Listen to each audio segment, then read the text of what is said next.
Hello friends, कैसे हैं आप सब? बढ़िया। चलिए फ्रेंड्स, आज हम पर्टिकुलर इंटीग्रल ज्ञात करने की एक और शॉर्टकट विधि के बारे में जानने वाले हैं। बहुत ही इंपॉर्टेंट ट्रिक है और बहुत ही जबरदस्त और बहुत ही सरल ट्रिक है दोस्तों।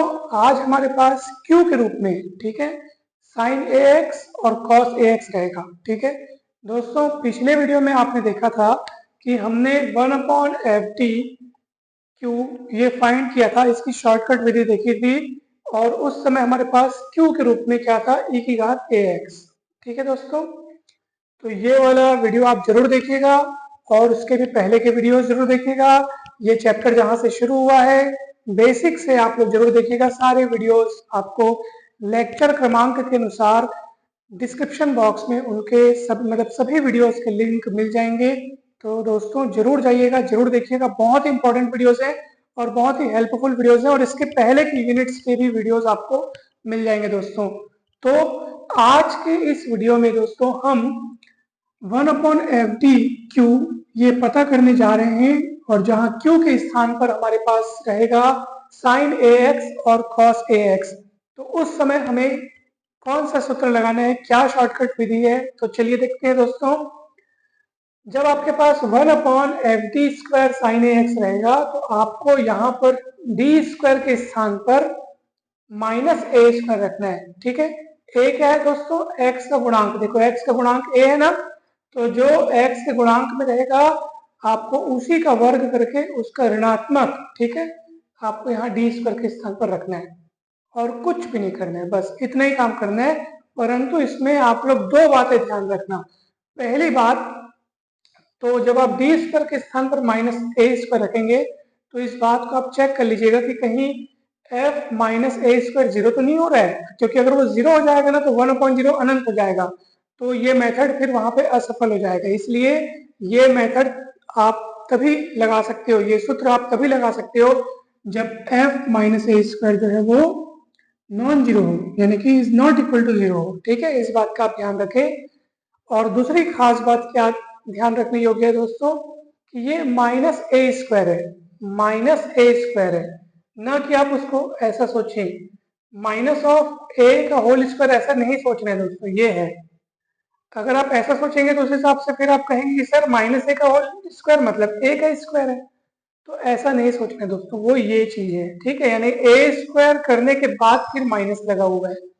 ठीक है, अगर यही करना होता तो फिर माइनस लगाते ही क्यों?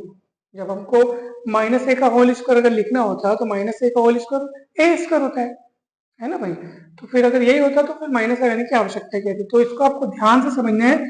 -a² लिखा है, ये माइनस जो है ना वो अलग से a² लगा हुआ है बाहर माइनस, ठीक है, ना कि ये a में माइनस लग के फिर होल स्क्वायर, ये ऐसा नहीं है। तो ये सही है और आपको उसको अच्छे से समझना है, ध्यान रखना है दोस्तों। ठीक वैसे ही 1/FD² cos ax में यहाँ पे x का गुणांक a है, तो d² के जगह पे -a² आपको रख देना है।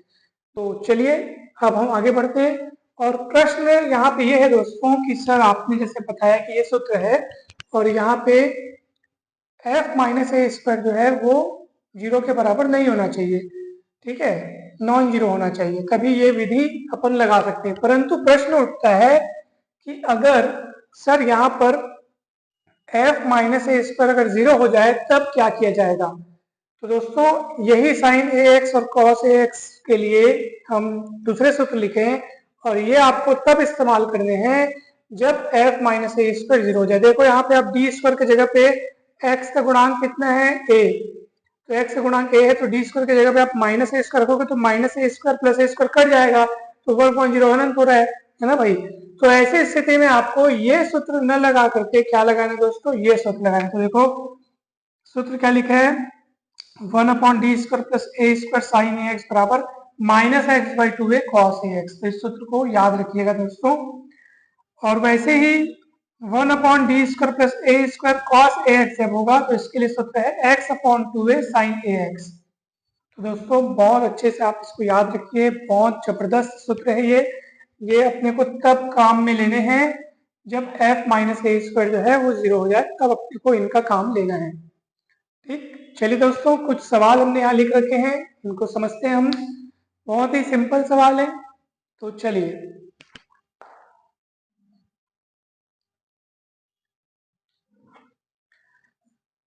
पहला सवाल देखिए दोस्तों, बहुत इंपॉर्टेंट है पहला सवाल। देखो, अगर हम ऑपरेटर डी की मदद से इनको लिखना चाहें तो देखो, ये जो आपको D square by D X square दिख रहा है उसको हम डी स्क्वायर लिखेंगे, ठीक है। ये वाई और ये वाई कॉमन निकल के इधर 1 बचेगा, फिर ये इस तरीके से cos 2x, ठीक है। चलिए इसका ऑक्सिलरी इक्वेशन बनाएंगे दोस्तों। तो सहायक समीकरण कैसे बनाते हैं, डी के स्थान पर m रखते हैं तो m स्क्वायर प्लस 1 बराबर 0, ठीक है। ये इतने हिस्से में अपने जहां जहां डी दिखता है वहां m रखते हैं और फिर इजिकल टू 0 रखते हैं, तो m स्क्वायर प्लस 1 बराबर 0 सहायक समीकरण हो गया। तो m का मान क्या निकलेगा दोस्तों, तो यहां से आप देखेंगे m स्क्वायर बराबर -1 और फिर वर्गमूल लेंगे प्लस माइनस रूट -1, तो m का मान आ गया दोस्तों प्लस माइनस आई, ठीक। तो दोस्तों यहाँ पर आप इसको इस रूप में देखो, m बराबर 0 प्लस माइनस आई, तो अल्फा प्लस माइनस आई बीटा के रूप में आपको ये दिखेगा, ठीक है ना। और ऐसी स्थिति में जो कॉम्प्लीमेंट्री फंक्शन होगा दोस्तों, तो उसको अपन किस तरीके से लिखते हैं, कॉम्प्लीमेंट्री फंक्शन को हम लोग लिखते हैं e की घात alpha x c1 cos beta x plus c2 sin beta x. तो अल्फा के जगह पे क्या दिख रहा है, ठीक है भाई, यहाँ पे समिश्र संख्या के रूप में मिला है जिसका, लेकिन समिश्र संख्या कैसी है, जिसका वास्तविक भाग जो है वो 0 है, तो अल्फा के स्थान पर 0 मिल रहा है अपने को, तो e की घात 0x लिखेंगे। अल्फा के स्थान पर 0 दिख रहा है तो e की घात 0x लिखोगे तो मतलब e की घात 0 मतलब 1 हो जाएगा, तो केवल यही बचेगा c1 cos बीटा, बीटा के जगह पे आपको क्या दिख रहा है, बीटा कौन है, i का गुणांक, तो i का गुणांक यहाँ पे कितना है 1 है, तो c1 cos x plus c2 sin x, ये आपका मिला कॉम्प्लीमेंट्री फंक्शन। अब क्या निकालेंगे दोस्तों, पर्टिकुलर इंटीग्रल। तो पर्टिकुलर इंटीग्रल कैसे निकालेंगे, 1 अपॉन एफ डी मतलब डी स्क्वायर प्लस 1 और यहाँ बगल में है cos 2x। दोस्तों फॉर्मूला लगाने का समय आ गया है, डी स्क्वायर के स्थान पर माइनस ए स्क्वायर रखना है, ठीक है। डी स्क्वायर के स्थान पर माइनस ए स्क्वायर रखना है, ए कौन है, एक्स का गुणांक, यहाँ पे एक्स का गुणांक कौन है 2, तो यहाँ पे डी के स्थान मतलब डी स्क्वायर के स्थान पर रखेंगे -2 स्क्वायर प्लस 1 cos 2x, और दोस्तों 2 का स्क्वायर यानी 4, तो -4 प्लस 1 यानी -3, ये ऐसा, ठीक। तो पी आई आ गया, सी एफ आ गया, जोड़ दीजिए, कंप्लीट सॉल्यूशन आपको मिल जाएगा दोस्तों। तो अतः दिए गए अवकल समीकरण का पूर्ण हल y बराबर C F plus P I, तो कितना होगा दोस्तों, सी एफ कितना है c1 cos x plus c2 sin x plus P आई कितना है -1/3, तो मैं डायरेक्ट यहाँ -1/3 cos 2x, ठीक है। ये आपका कंप्लीट सॉल्यूशन हो गया दोस्तों। कहीं पर भी कोई डाउट हो तो आप जरूर पूछिएगा, बहुत सिंपल है। और देखिए कितने आसानी से ये बन गया दोस्तों। चलिए अब हम चलते हैं आगे दूसरे सवाल की तरफ, ठीक है। तो दोस्तों चलिए दूसरे सवाल की ओर चलते हैं और इसको अब हम मिटाते हैं। कहीं पर भी आपको डाउट होगा, बहुत सिंपल है क्योंकि डाउट होने का कोई चांस नहीं है, अगर कहीं भी डाउट होगा तो आप लोग जरूर पूछिएगा, ठीक। चलिए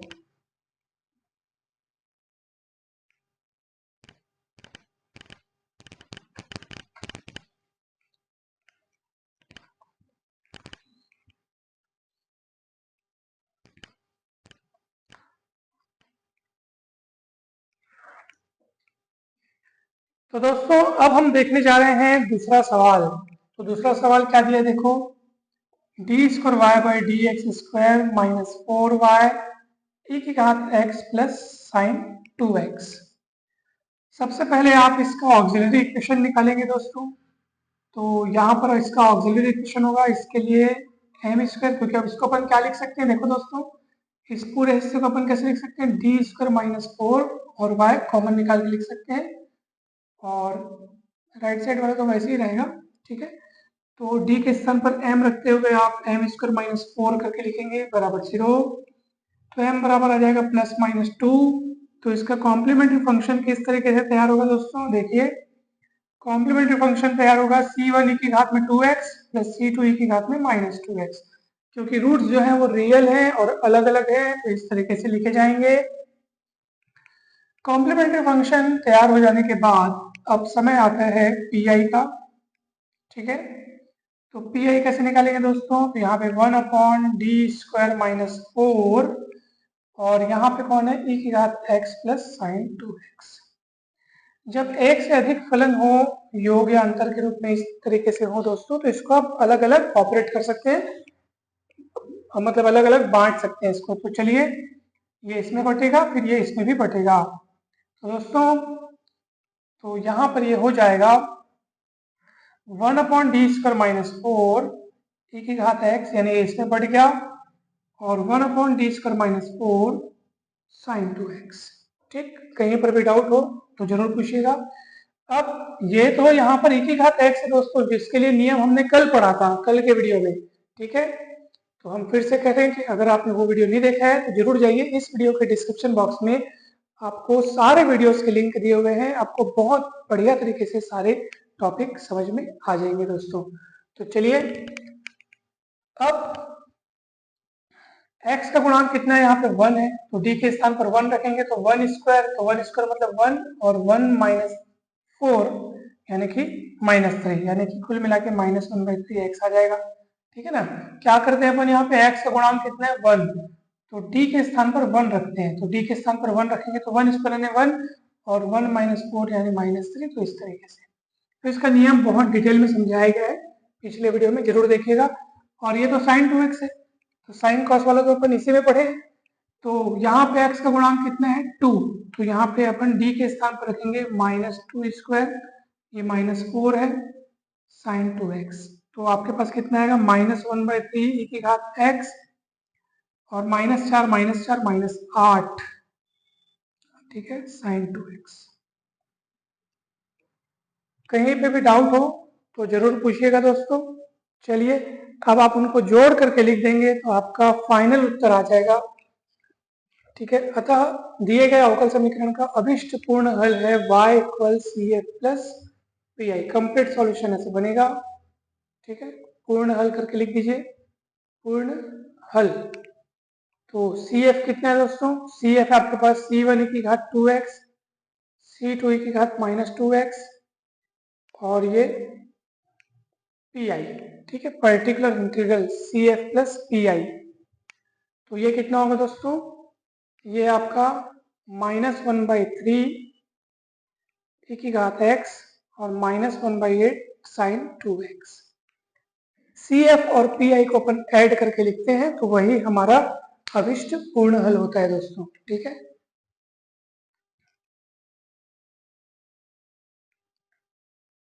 चलिए दोस्तों, अब हम चलते हैं आगे और देखते हैं तीसरे सवाल को। ठीक, चलिए।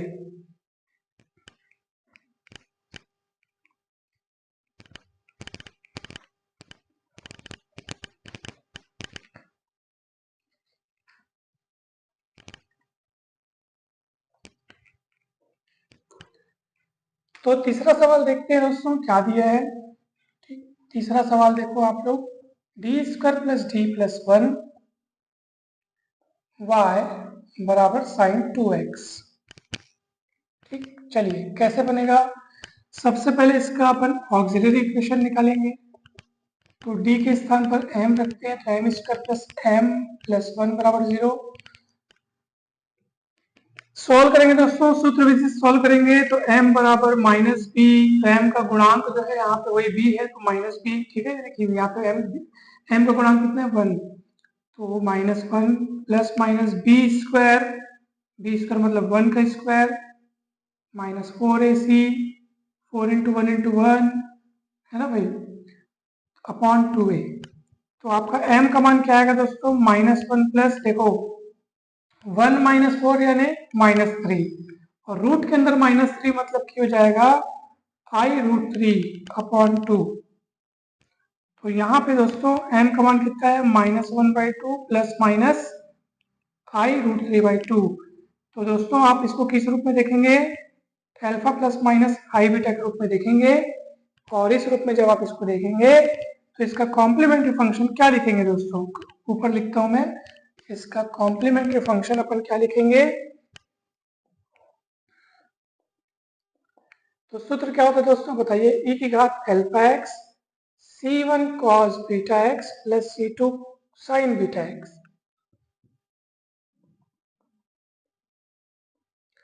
तो अल्फा और बीटा के स्थान पर देखो, अल्फा के स्थान पर आपको -1/2 और बीटा के स्थान पर √3/2 दिख रहा है।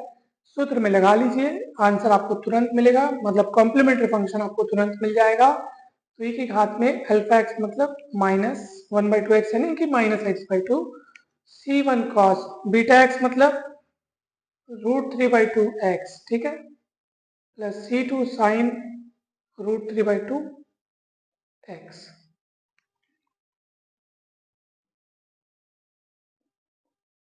ये ऐसा, ठीक, कॉम्प्लीमेंट्री फंक्शन आ गया दोस्तों। चलिए अब बारी आती है किसकी?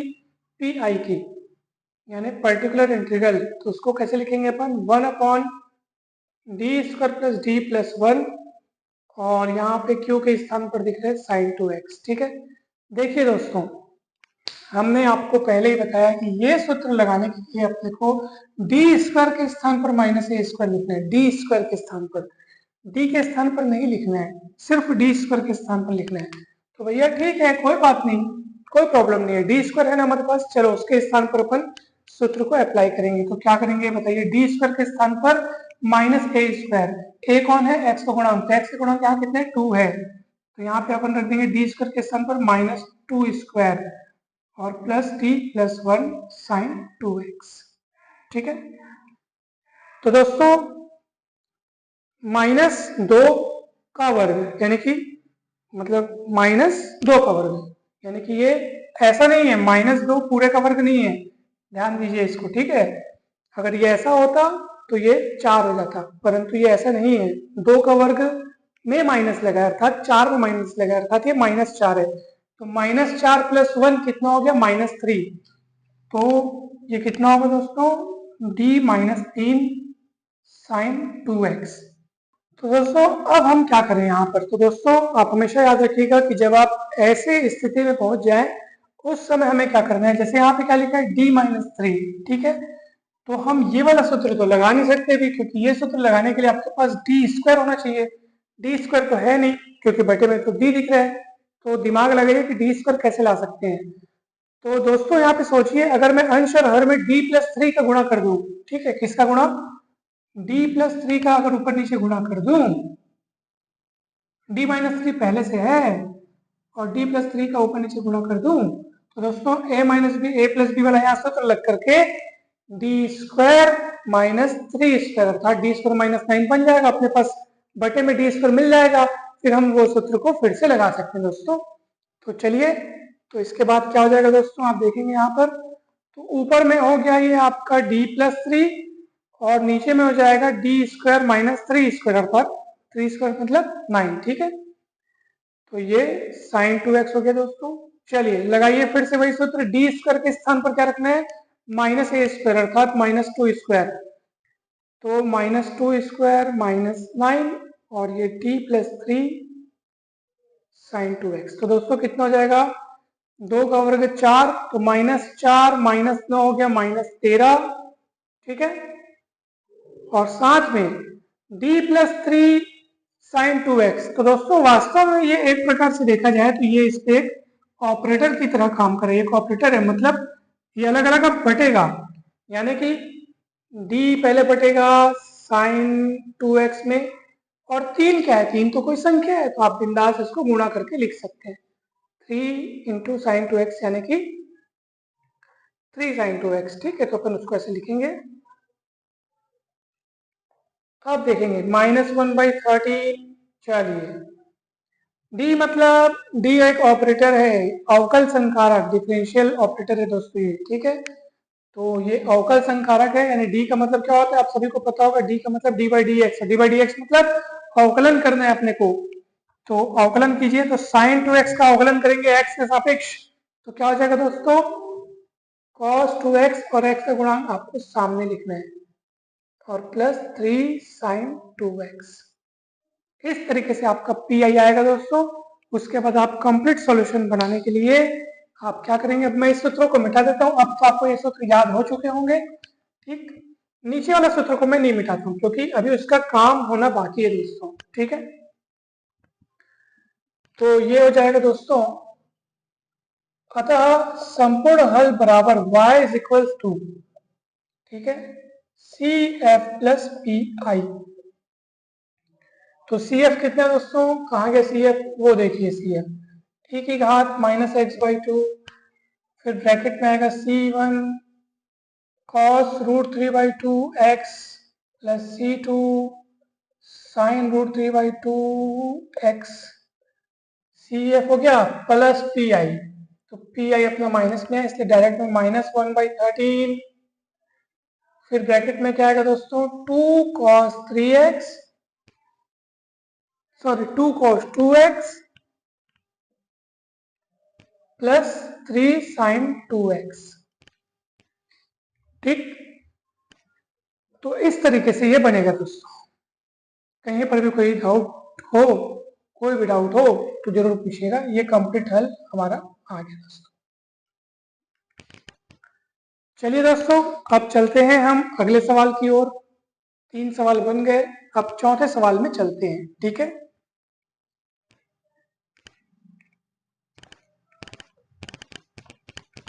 तो चलिए फ्रेंड्स, अब चौथा सवाल देखते हैं। तो चौथा सवाल में लिखा है D cube Y by D X cube plus Y बराबर कॉस टू एक्स। दोस्तों, अगर हम लोग ऑपरेटर डी की मदद से इसको हम किस रूप में लिख सकते हैं, ठीक है। तो ये डी क्यूब बाई डी एक्स क्यूब को अपन डी क्यूब लिखेंगे, वाई वाई कॉमन निकलेगा तो वहां वन बचेगा, तो D cube plus one Y बराबर कॉस टू एक्स, ठीक है दोस्तों। चलिए फटाफट से हम ऑक्सिलरी इक्वेशन निकालते हैं। डी के स्थान पर एम रखेंगे तो एम क्यूब प्लस वन बराबर जीरो हो जाएगा। और दोस्तों यहाँ पे आप a cube plus b cube का सूत्र लगाएंगे, तो a cube plus b cube का सूत्र होता है a plus B a square minus a b plus b square बराबर जीरो। तो दोस्तों यहाँ पर एक तो आप m प्लस वन को जीरो बराबर रखेंगे और दूसरा गुणनखंड उसको भी अपन जीरो बराबर रखेंगे। तो m का एक मान आएगा माइनस वन और दूसरा मान, मतलब दो मान आपको यहां से मिलेंगे, तो minus b plus minus b square minus four a c upon two a. तो दोस्तों एक तो m का मान आ गया माइनस वन और m के दो मान यहां से मिलेंगे, माइनस वन नहीं, सॉरी कितना है, प्लस वन है ना ये। तो one by two plus minus I root three by two, क्योंकि ये रूट माइनस थ्री मिलेगा तो अपने को यहाँ पर आयोटा वाला संख्या मिलेगा, ठीक है। तो इस तरीके से आपको लिखना है। तो दोस्तों अब ध्यान से देखिए, इसका कॉम्प्लीमेंट्री फंक्शन अब किस तरह से लिखा जाएगा। दिए गए अवकल समीकरण के लिए कॉम्प्लीमेंट्री फंक्शन किस तरह से लिखा जाएगा। तो एक रूट तो हमको रियल प्राप्त हुआ है दोस्तों, देखो माइनस वन, ठीक है। तो उसके लिए अपन लिखेंगे सी वन ई की घात में माइनस एक्स, ठीक है। इसको आप m1 समझ लीजिए, ठीक है। तो ये m1x हो गया, ठीक है ना भाई। यानी ये पहला रूट अपने को मिला रहता है, जितना भी मिला रहता है ना उसको e की घात में x के गुणांक में लगाकर लिखते हैं। और ये तो अपने को कॉम्प्लेक्स फॉर्म में मिला है, तो इसके लिए अपन क्या लगाएंगे दोस्तों, e की घात में, ठीक है, e की घात में अल्फा एक्स मतलब हाफ एक्स, वन बटे टू एक्स यानी कि x बटे दो। फिर ब्रैकेट में क्या आएगा दोस्तों, अब सी1 यूज हो चुका है तो यहाँ सी2 कॉस बीटा एक्स मतलब root three by two X, ऐसे लिखता हूँ इसको, root three by two x plus सी3 sine root three by two X, ठीक है। ये इसका कॉम्प्लीमेंट्री फंक्शन आया दोस्तों। चलिए अब ज्ञात करेंगे हम पी आई। तो पी आई कैसे ज्ञात होगा, one upon D cube plus one cos two X. दोस्तों फिर से वही बात आपको मैं बता रहा हूं, जो सूत्र हम पढ़े थे उसमें क्या लिखा था कि भाई जहां डी स्क्वायर है वहां पे आप माइनस ए स्क्वायर रख सकते हैं, जहां डी स्क्वायर है वहां पे आपको रखना है माइनस ए स्क्वायर। तो दोस्तों आप कहेंगे कि सर यहाँ पे तो डी क्यूब है सर, आप कैसे करेंगे। तो आप अब ऐसा बोलेंगे कि सर डी के स्थान पर आप माइनस ए रख दो, खेल खत्म करो। नहीं, ऐसा नहीं करना है। अपने को नियम में क्या लिखा है, डी स्क्वायर के स्थान पर ही रखना है। तो ये डी क्यूब है ना, तो हम क्या करेंगे, डी क्यूब में से एक डी को अलग करके फिर डी स्क्वायर बना करके उसको लिखेंगे, ताकि हम यहाँ फॉर्मूला लगा सके दोस्तों। ठीक है, तो ये डी हो गया, और ये टी के मतलब डी अलग कर लिया अपन ने, और जो डी स्क्वायर दिख रहा है वहां पे अपन फॉर्मूला लगाएंगे। तो फॉर्मूला कहता है कि डी स्क्वायर के स्थान पर माइनस ए स्क्वायर लिखो। ए कौन है, एक्स का गुणांक, यहाँ एक्स का गुणांक 2 है, तो यहाँ लिखेंगे minus 2 square plus 1 cos 2x। तो दोस्तों ये हो जाएगा 2 दूनी 4, और माइनस में इसलिए माइनस 4, तो माइनस 4d, और इधर 1, तो 1 माइनस 4d यहाँ पे आएगा। फिर वही कहानी अपन दोहराएंगे कि भैया नीचे डी स्क्वायर होना चाहिए ताकि हम फॉर्मूला लगा सकें। तो इसलिए अपन क्या करेंगे, यहाँ पे ऊपर और नीचे 1 प्लस 4d का क्या करेंगे, गुणा करेंगे। ऊपर भी 1 प्लस 4d, नीचे भी 1 प्लस 4d, और ये 1 माइनस 4d पहले से है, और cos 2x, तो 1 प्लस 4d cos 2x, और ये 1 माइनस 16d स्क्वायर, देखो a plus B A minus B, सूत्र लगा देंगे। ठीक है, अब यहाँ पे फिर से आप लगा सकते हैं दोस्तों, डी स्क्वायर की जगह में आप रख देंगे क्या चीज, डी स्क्वायर की जगह में माइनस 2 स्क्वायर रख देंगे। तो जब डी स्क्वायर की जगह में माइनस 2 स्क्वायर रख देंगे तो माइनस 4 हो जाएगा, माइनस माइनस प्लस हो जाएगा, और 16 चौक 64 हो जाएगा, क्योंकि देखो डी स्क्वायर की जगह माइनस 4 रखोगे, माइनस माइनस प्लस, और जो 4 रहेगा वो 16 से गुणा होकर 16 चौक 64, और एक जुड़ करके 65, तो 1/65, और इसको आप अंदर ऑपरेट कर दो, तो 1 को cos 2x के साथ ऑपरेट करने का मतलब है कि गुणा, क्योंकि ये कांस्टेंट है ना, तो cos 2x आएगा। परंतु ये इस पे ऑपरेट होगा दोस्तों, तो ये 4, और d cos 2x, d cos 2x बोलने का मतलब ये है, d cos 2x बोलने का मतलब, d मतलब अवकलन किसका, cos 2x का, तो कितना आता है, माइनस साइन 2x, और x का गुणांक सामने जाएगा, तो ये माइनस 2 साइन 2x आएगा दोस्तों, और 4 पहले से है ना दोस्तों, तो कितना हो जाएगा टोटल, ये हो जाएगा आपके पास माइनस 8 साइन 2x। देखो 4d ऑपरेट होता, ठीक है ना भाई, चलो डिटेल में इसको एक बार देख लो। 4d किस पे ऑपरेट हो रहा है, cos 2x में, ठीक है, तो ये 4 हुआ। अब cos 2x का अवकलन करोगे कितना आएगा, माइनस 2 साइन 2x, तो गुणा करोगे 4 दूनी माइनस 8। ठीक है, तो ये आपका पी आई आ गया दोस्तों। कहीं पर भी कोई दिक्कत हो तो जरूर पूछिएगा। ठीक, cos 2x को 1 से गुणा करेंगे तो cos 2x, और cos 2x जब ये उस पर ऑपरेट होगा तो इतना मिलेगा अपने को। ठीक है, और नीचे वाला 65 हो गया, तो पी आई मिल गया और सी एफ मिल गया। तो दोस्तों आप इसको जोड़ के लिखेंगे, अतः संपूर्ण हल दिए गए समीकरण का संपूर्ण हल y बराबर C F plus P I. तो सी एफ कितने है, सी एफ यहाँ पे मिला दोस्तों, यहाँ पे देखो हल का रूप किस तरह से बदलेगा। ठीक है, अब हल यहाँ पे क्या होगा, c1 e की घात माइनस एक्स प्लस e की घात x by 2, c2 cos root 3 by 2 x plus c3 sine root 3 by 2 x, ठीक है, और plus 1/65 cos 2x plus cos 2x minus 8 sine 2x। ठीक है, ये आपका कंप्लीट उत्तर आ गया दोस्तों। कहीं पर भी कोई भी डाउट होगा तो आप पूछिएगा जरूर।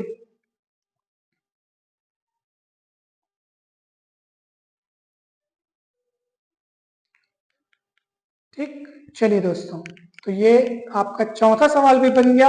अब अपन देखते हैं पांचवा सवाल, जिसमें आप कहेंगे सर ये सूत्रों का तो आपने अभी तक इस्तेमाल किया ही नहीं है। दोस्तों तो 2 सवाल हमने इसलिए यहाँ पे रखे हैं ताकि हम उनमें आपको ये वाले सूत्रों का भी इस्तेमाल करते हुए दिखा सके कि कैसे ये सूत्र इस्तेमाल होंगे। तो देखते हैं पांचवा और छठवां सवाल। ठीक है दोस्तों, तो अब हम इसको मिटाते हैं।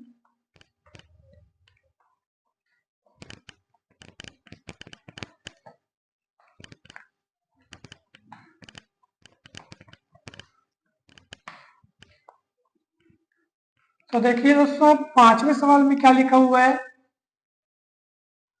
D square Y by D X square plus 64 Y बराबर cos 8x।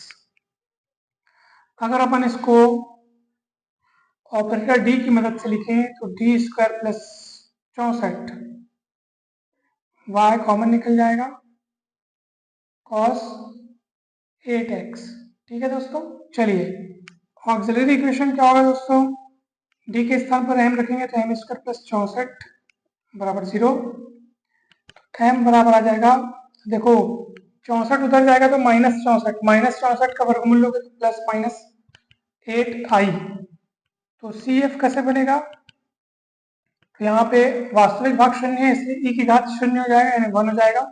Direct C1 cos 8x C2 sin 8x। ठीक है, CF आ गया। अब PI की बारी आती है, तो PI कैसे निकालेंगे, PI बराबर 1/d स्क्वायर प्लस 64। ठीक है, d square plus 64 cos 8x। दोस्तों गौर कीजिए, अब देखिए अगर अपन डी स्क्वायर की जगह में -8 स्क्वायर रखते हैं, -8 स्क्वायर तो कितना होगा -64 और बाजू में प्लस 64, तो -64 प्लस 64 जीरो हो जाएगा और 1/0 अनंत हो जाएगा। तो समझ लीजिए अभी हम वो सूत्र नहीं लगा सकते, तो उसके लिए हमने यहाँ पे ये सूत्र लिख रखा था दोस्तों कि अगर जब आप f माइनस ए स्क्वायर बराबर जब जीरो मिल जाए, ठीक है, अगर अपने को ऐसा मिल रहा है कि भाई f माइनस ए स्क्वायर जीरो मिल रहा है, उस समय आपको इन सूत्रों का इस्तेमाल करना है। तो अभी हमारा सामना cos से हो रहा है, तो cos वाला सूत्र लगाएंगे। तो कैसे लगाएंगे, डायरेक्ट आपको ये लिख देना है बस x/2a sin ax। a के स्थान पर कौन है दोस्तों, देखिए a के स्थान पर कौन है 8, तो बस x/2a यानी x/2 गुणित 8। ये देखिए a की जगह में a कौन है, x का गुणांक, और यहाँ कितना दिख रहा है, x का गुणांक कितना दिख रहा है 8, तो a की जगह पे 8 रख देंगे। तो x/2 गुणित 8 साइन ax यानी 8x, तो हो जाएगा x/16 साइन 8x। तो दोस्तों कितना सरल था बताइए, इन सूत्रों का इस्तेमाल कोई भी कठिन काम नहीं है, बहुत सरल है। बस आपको ध्यान देना है कि जब f माइनस ए स्क्वायर 0 होगा तो अपने को ये सूत्र लगाने हैं। ठीक है, तो ये आपका पी आई आ गया। अतः पूर्ण हल क्या होगा, अभिष्ट पूर्ण हल, बस आप उसको जोड़ के लिख दो y equal C F plus P I. तो सी एफ कितना आया दोस्तों, C1 cos 8x plus C2 sin 8x और plus x/16 sin 8x। Complete solution मिल गया दोस्तों। देखिए कहीं पर भी आपको हल्का सा भी डाउट हो तो आप पूछिए जरूर।